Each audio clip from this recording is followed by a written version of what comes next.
So, just got this super heavy thing out. Replacing this with this.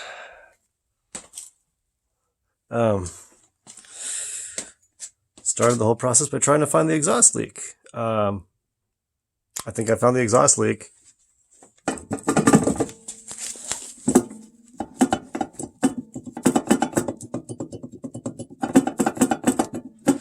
Yeah.